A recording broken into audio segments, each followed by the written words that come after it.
Pemirsa, Anda kembali bersama kami dalam Hot Ekonomi. Namun sebelum kita melanjutkan perbincangan, rekan Julita Lambanua akan terlebih dahulu menyampaikan sejumlah data. Julita, silakan. Baik, terima kasih Poppy. Pemirsa, Bank Indonesia mencatat rasio infrastruktur terhadap produk domestik bruto masih rendah. Sementara rasio pengeluaran untuk infrastruktur termasuk yang paling tinggi dibandingkan negara lain.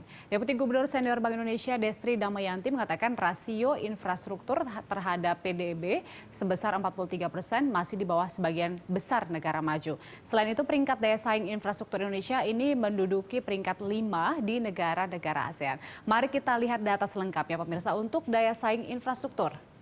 Nah, Indonesia berada di tengah ini dengan 67,7 poin pemirsa. Sementara itu untuk Singapura ini yang tertinggi memiliki 95,1 poin dan Malaysia 78, kemudian Brunei Darussalam 70,1, sementara itu Thailand 67,8. Nah, Vietnam, Laos, Filipina dan Kamboja ini masih berada di bawah Indonesia yaitu di angka 65,9 poin dan seterusnya ini di bawah 60 poin.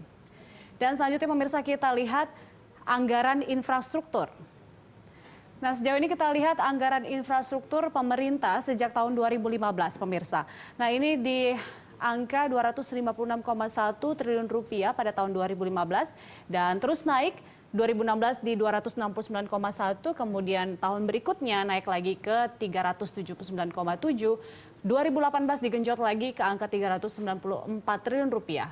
2019-2020 ini yang tertinggi pada tahun 2020 yaitu 423,3 triliun rupiah.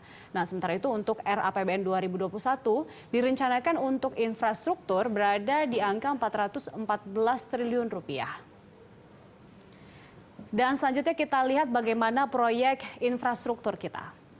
Nah, target proyek infrastruktur APBN 2020.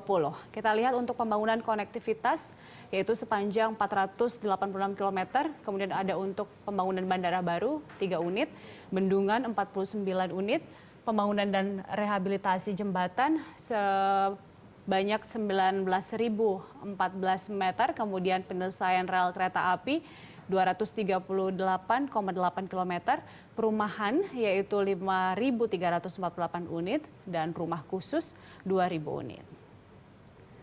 Dan selanjutnya kita lihat bagaimana rencana pembangunan jangka menengah nasional kita dari tahun 2020 hingga 2024. Pemirsa, ini totalnya adalah 6.445 triliun rupiah.